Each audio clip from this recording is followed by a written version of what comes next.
If you can tell, I'm in a new location. I don't know why there's a glare. Well, I kind of do know why there's a glare, but I don't really know what to do about it. So just bear with me on that part. Um, so the last time I had a video, it was me and my mom, and we were talking about, well, I was talking about my second year teaching coming up, and I successfully, or, well, I think I successfully completed 8 days worth of my second year teaching. And when it first started out, I was kind of like, because it was a Wednesday and the schedule was all messed up. Like we're on 11 feet, like 11:15 schedule, and we started off, and so I didn't know when the bell was gonna ring. I didn't know when to tell the first hour students to leave, and when it was time for a bathroom break. And so I was just kind of oh, and then the kids were all excited, which was good in there, but. I didn't really get a chance to connect with them, so I thought that that first day of school was going to be what the whole year was going to entail. And so I was a little nervous about that. But when I went back that Thursday and we were on a regular schedule and we were doing activities kind of related to each subject, it got better. And then last year we actually started real work. Not last year, but last week we actually started real work. It was better. So I was happy. At first I was like, this is I don't know about this, but I love it and I'm glad to be back. When I first started, um, I don't know, I wasn't really tired, but last week I was very, very tired because I was used to getting up at 8 o'clock, doing some housework, laying back down, taking a nap, eating whenever and whatever I wanted. And I'm glad I don't do that anymore because I feel like I've lost weight. I feel like I gained so much weight this summer. Um, but yeah, so it was an adjustment, and I've never had that experience before. I didn't know what it was like to work a whole full 9 months, 36 weeks, and then have a whole summer off. And it seems like it's going by fast, but it started May 24th technically because the kids got out, and then we went back August 15th. The kids did, but we started like 2 days before them. And forgot what I was gonna say. I think got off subject, but coming back, I didn't know what it's like to come back after summer break. As a teacher, I knew what it was like as a student, and it took me a little bit to get there and get into a schedule. But I feel like I'm getting in a schedule and things are going well, and I'm just grateful to God to have this opportunity again. And I can officially say I'm a second year teacher. I don't have to say I'm a first year teacher anymore. So I'm glad that I had that first year under my belt. Something else that I noticed on YouTube, they have stuff like boyfriend tags and husband tags, couples tags, fiance tags, friend tags, sister tag, brother tag. I've never really seen it, but I'm assuming they have it, and dog and pet tags. But something they don't have is the teacher tag. So I looked up some questions on Google that would that a school district would ask a teacher as he or she was going to interview for a job. And so I'm going to kind of turn it around into something called the teacher tag. So I don't know if it's on YouTube or not, but if you all want to use these questions for your own teacher tag, feel free to. I'm not going to be picky or anything. All right, so the first question is, why do you want to be a teacher? The reason I wanted to be a teacher, this goes without saying, if you guys know me personally, I come from a long line of preachers. My grandfather was a preacher. I was about to say grandpa, so that's what it kind of sounded like, grandfather. My grandfather was a preacher. My dad's a preacher. My One of my aunts married a preacher. Um, my youngest aunt, her husband sometimes preaches, but he's not like a full time preacher. And another aunt married a preacher. And then I have two out of my three uncles that are a preacher. And then I also have a cousin that has started a church, and he's a preacher. I think that's what he's going to get his doctorate in, is divinity and religious studies.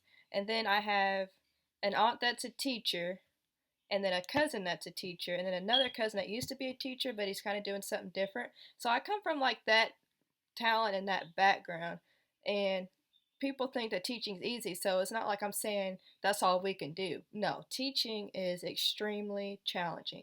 It's rewarding, but it's challenging. So we all have that talent, and we also have like the talent of writing.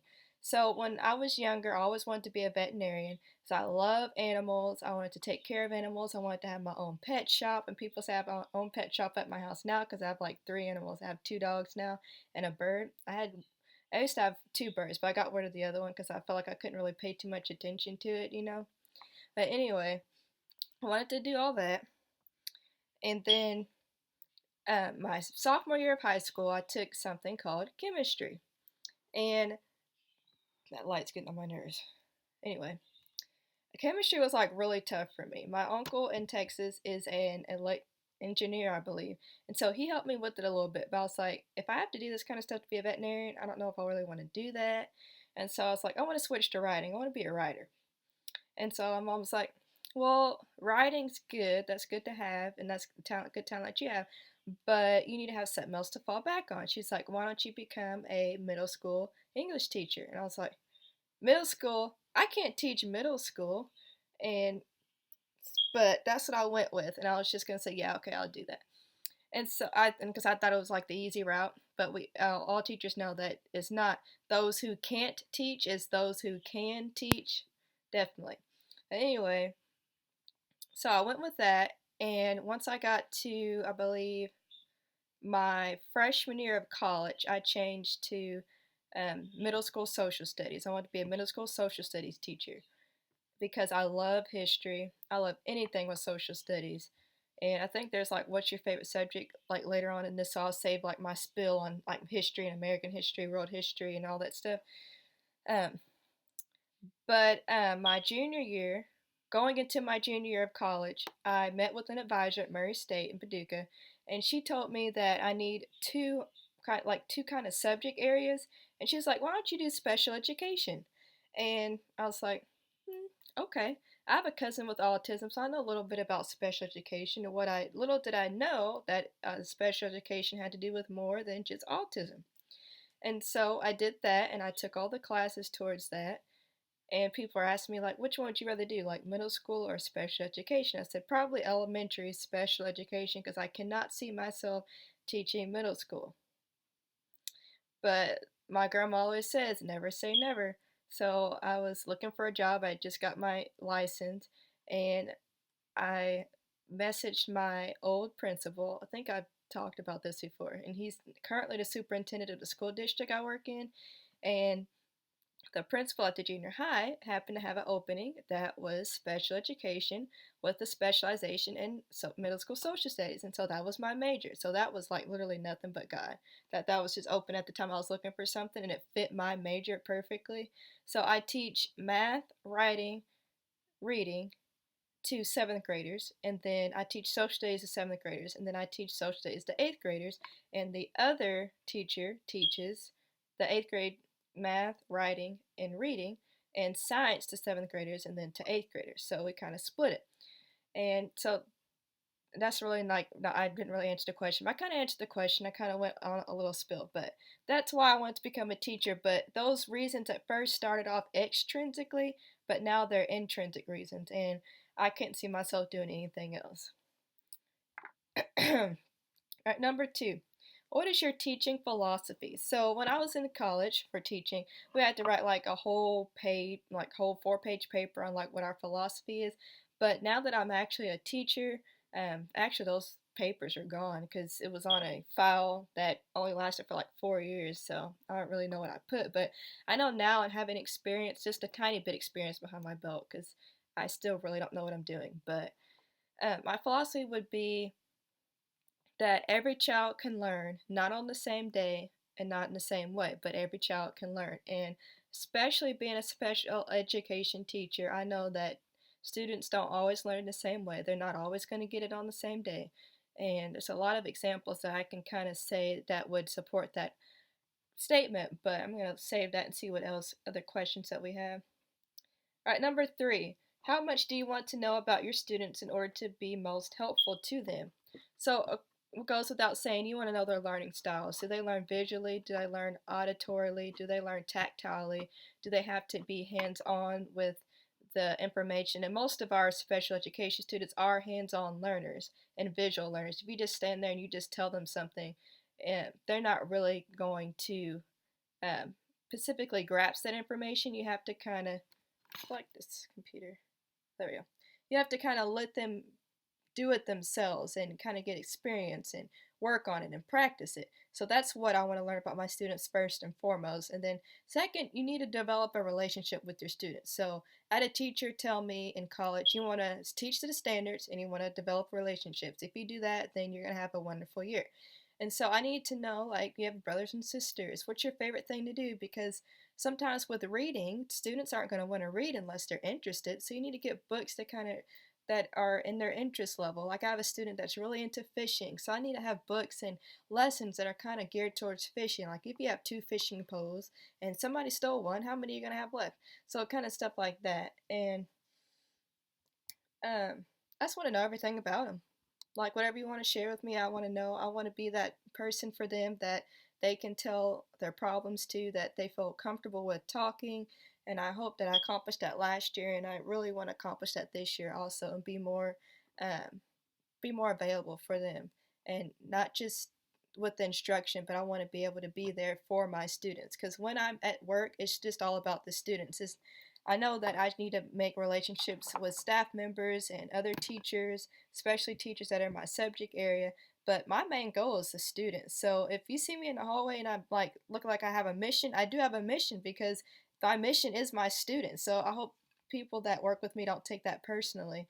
But that's why I'm there, is to teach students, to be there for them. Why do you want to work for our school district? So I told you that this is kind of like what a principal or a superintendent would ask you in an interview. So to kind of turn that around to the teacher tag, why did I want to work in the school district that I currently work in? Well, I was taking master classes in Illinois, and I thought that I would have to do practicum hours, which is kind of like field experience. And I said, well, if I work in Illinois and go to school in Illinois, I won't have to worry about getting not getting paid for my practicum. I can get paid while I'm doing my practicum. Is what I'm kind of trying to say.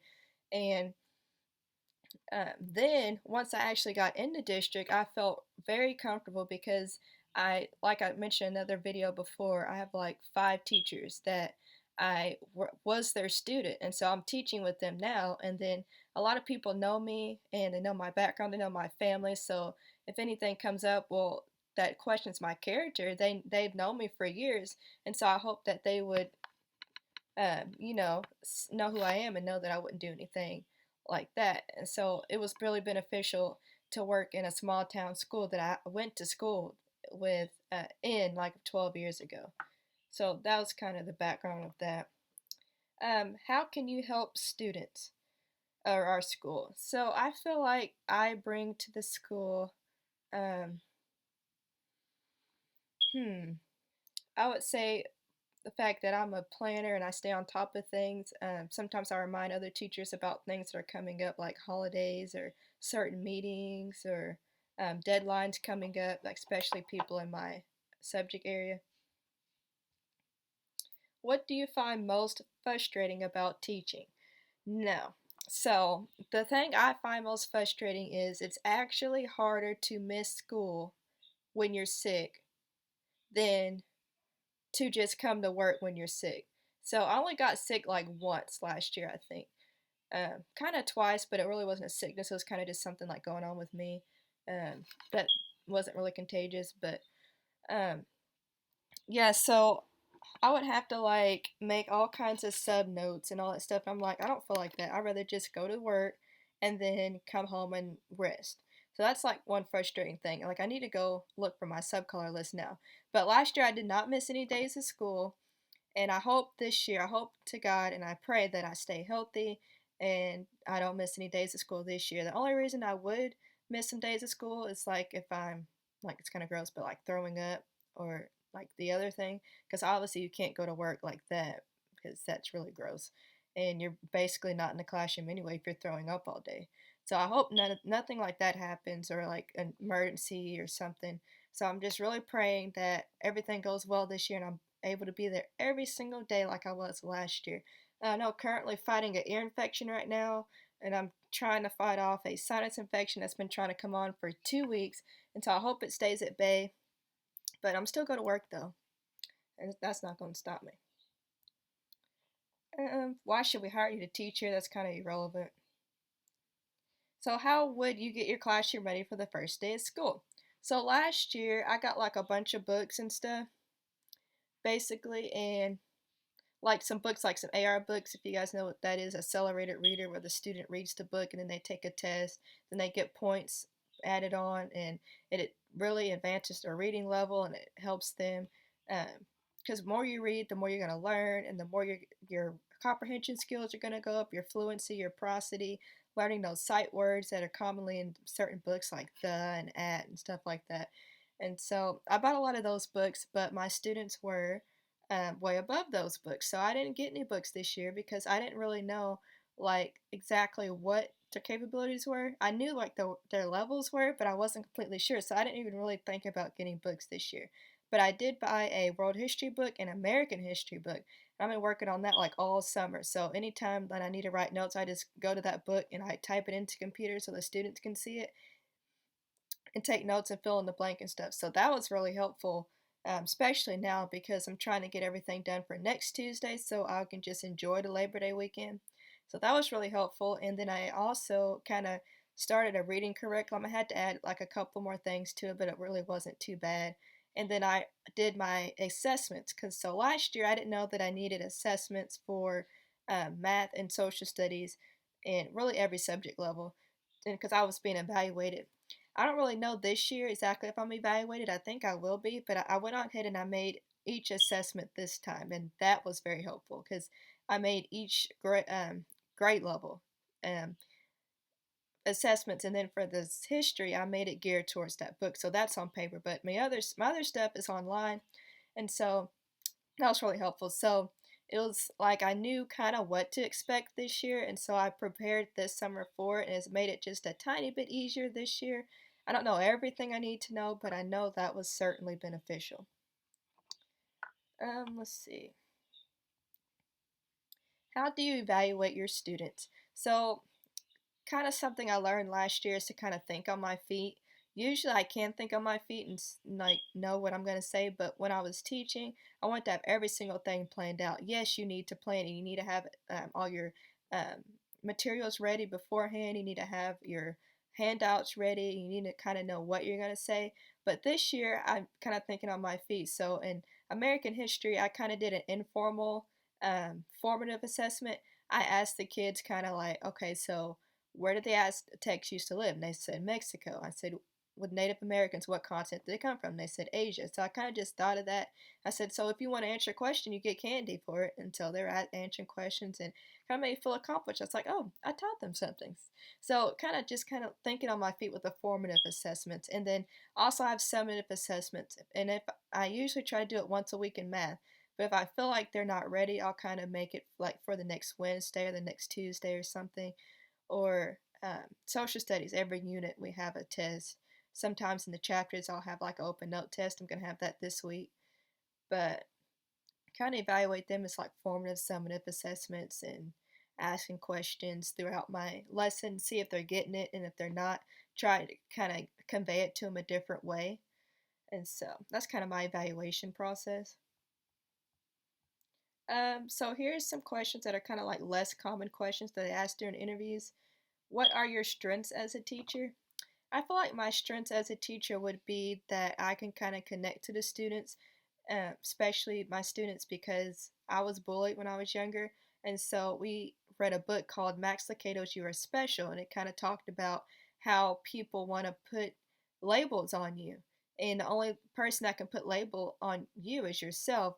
But actually, in the book, it was saying that God's the only person that can judge you, and God thinks you're perfect because He made you. But I didn't do that part because it is a public school and I wasn't sure on how far I can go with that. So I just let them know that it's up to you to define who you are and to not let anybody else define who you are. And I related that back to my platform as Miss Metropolis. So I feel like that's one of my strengths. And then also, I'm a like an avid planner. I always like to have a plan. Even though it may not work out, at least I had a plan and it's something kind of to go off of.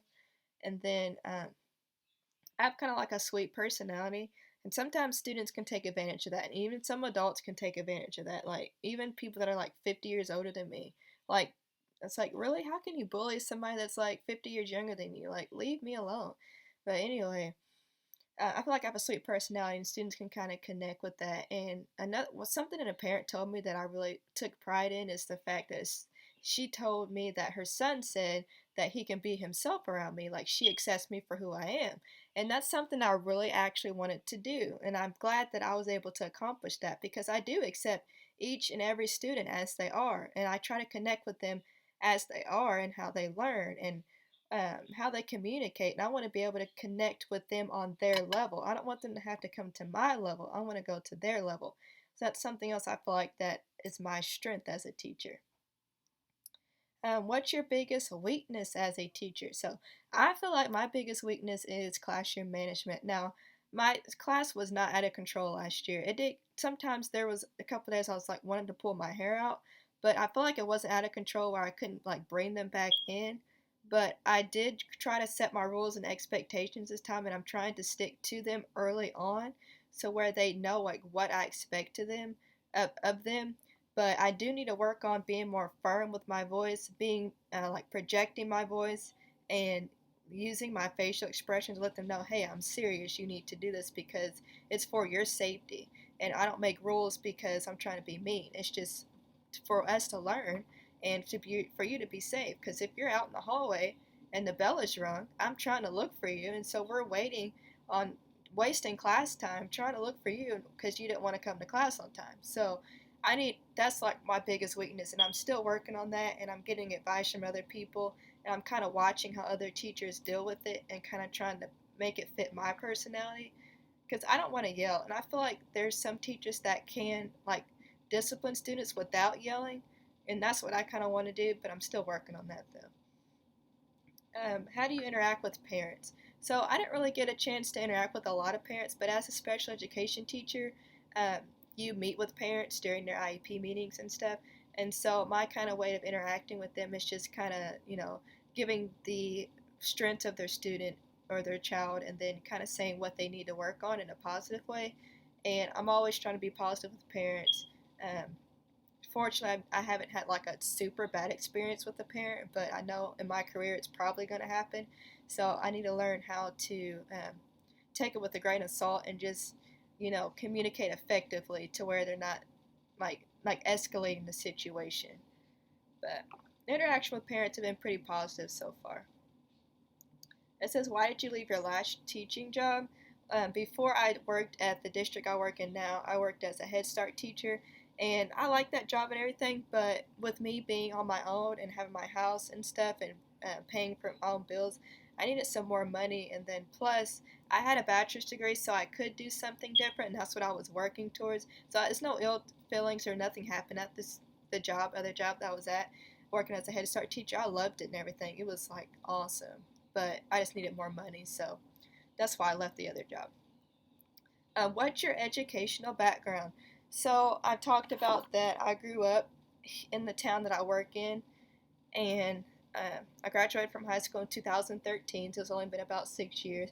And I went to college about an hour away my first 2 years, and it was a community college. And a lot of people look down on community college, but it saved money and I was able to get the same exact education I would have gotten 20 hours away. And I didn't have a reason to leave home because I'm not trying to hide stuff from my parents. Like my parents know everything about me, and I wasn't trying to hide anything. So I went there on a full scholarship. My books are paid for, everything. Like my parents didn't have to pay for anything. So that was awesome. And I also got like some money too, like some extra money to put in a bank account. And I started a credit card and a bank checking account, and I was able to learn how to do all that. And that's how I actually bought the house that I live in. Is on credit. That's when my dad bought me a credit card. Okay, I think I went off on a tangent there. Educational background. So yeah, I graduated from community college in 2015. I went to university, and I also stayed home and did that at my parents' house. I went to a 2-year college in about 15 minutes away, and we all had classes like in the evenings from like 4 to 10, and I had time like during the day to do practicum hours and stuff. So that was fun, and I graduated from there in 2017. So that's my educational background. Number 16, where do you see yourself in 5 years? So I'm currently 24 years old. In 5 years, I'll be 29. So I hope to at least definitely continue teaching. I hope to be married. Um, I don't really know about like kids at that time because like in the current situation I am now, like kids probably wouldn't be ideal at that time because I probably would have just kind of like been married like 2 or 3 years if things continue to go well. Uh, but that's kind of like where I see myself in 5 years, and I'm not exactly sure if I want to stay in the same district I'm working in now, because I do want to kind of like move like away and kind of see what it's like to live in a bigger city. But I think I always have a home here in Metropolis. So I don't know. It just depends on like where the Lord leads me and how things continue to go. How do you handle classroom management? I kind of already said that. So, what is your favorite subject? So, I wanted to kind of talk about this earlier, but I knew this question was coming up. So, social studies is my ultimate favorite subject, and my ultimate favorite part of social studies is American history and world geography and cultures, and that is what I teach every single day. And I'm so glad after lunch I get to look forward to teaching social studies. And I think my students know that I love social studies because I'm always thinking of different like activities and projects and different ways to kind of help them learn social studies. And so I asked my eighth graders like what they learned from American history, and they started naming like 50 things, guys. And I was like so excited because I actually taught them something, and they remembered it over the summer. It's been like 10 weeks, and they were doing like vacations and playing video games, and they had like a lot of stuff going on. So they know they weren't thinking about school, but they remembered all this stuff and they knew details about it. And I wasn't sure like how effective I was as a teacher, but they remembered stuff. And so my ultimate dream is to like teach just social studies, American history. I think that's like eighth grade year, so like eighth grade social studies, and then world geography and cultures, which is like sixth graders. So I can teach like middle school social studies one day. That'll be my ultimate dream, and I'll be like so excited to go to work every day. I'm excited to go to work every day now, but I'd be like ultra excited to go to work every day. So yeah, that's my favorite subject. I've always loved social studies. And I love to go visit places and visit the historical places, like especially Black history and history like in the 20s and 30s. Like I love that kind of stuff. And I love learning about different cultures and countries and all that stuff. So yeah, that's my favorite subject, social studies. Um, what do you like best about teaching?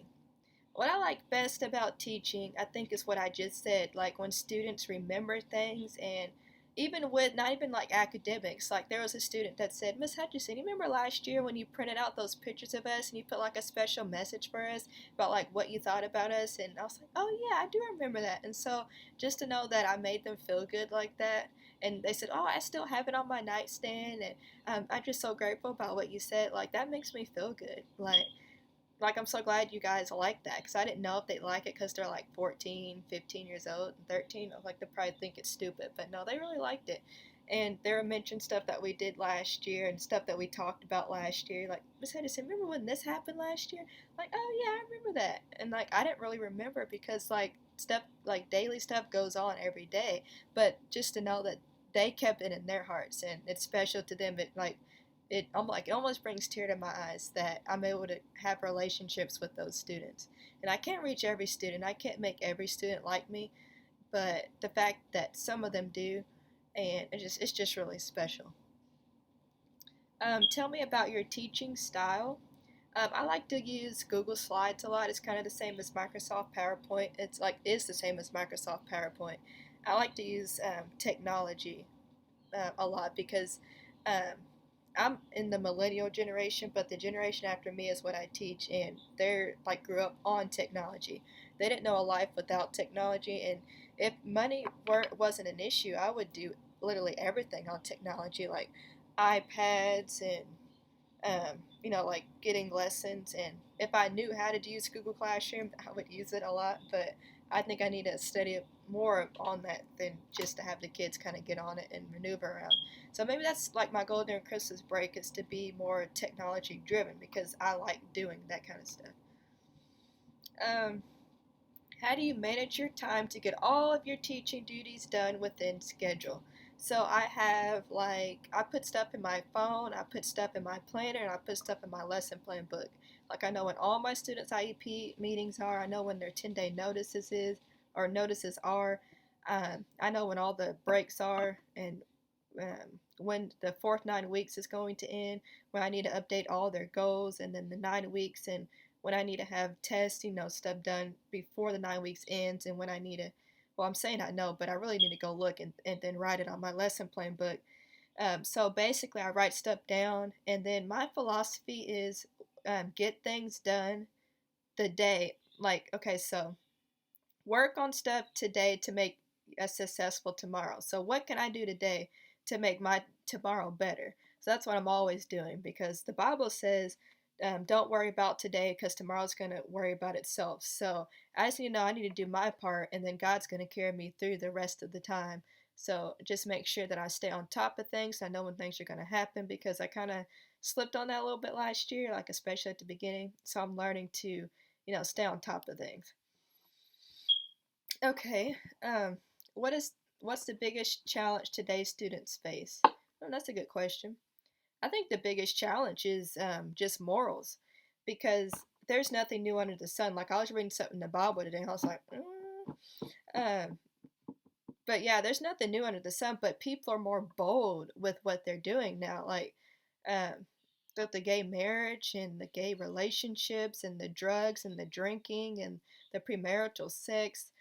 They're just more bold with it. It's becoming more common, and so students, especially the Christian students, they're trying to fight against a devil's world, and they're trying to stay on track, but they have all these influences, and then everything's so easily accessible than it was when I was younger and when my parents were younger, especially, and my grandparents.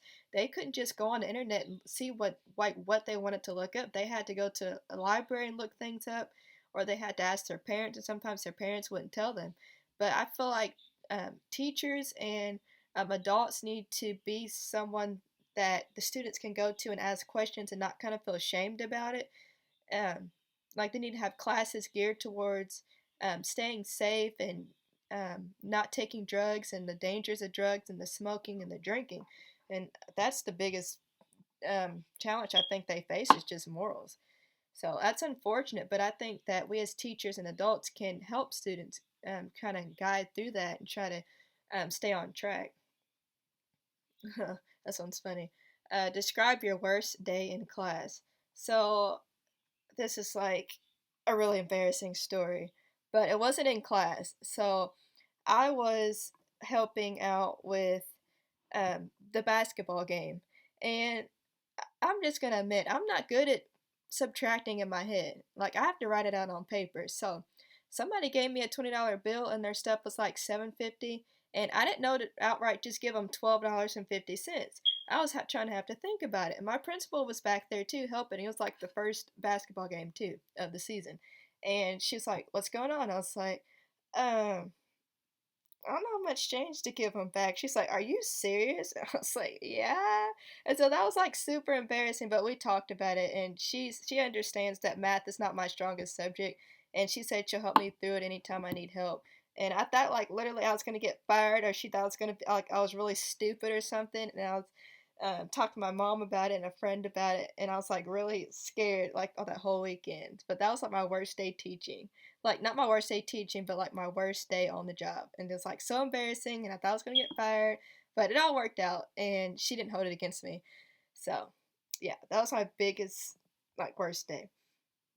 How do you motivate students to learn? Um, I think the biggest way to motivate students to learn, and I need to kind of applicate this in my classroom more, is to kind of relate it to real life, especially with special education, with the life skills and stuff like that.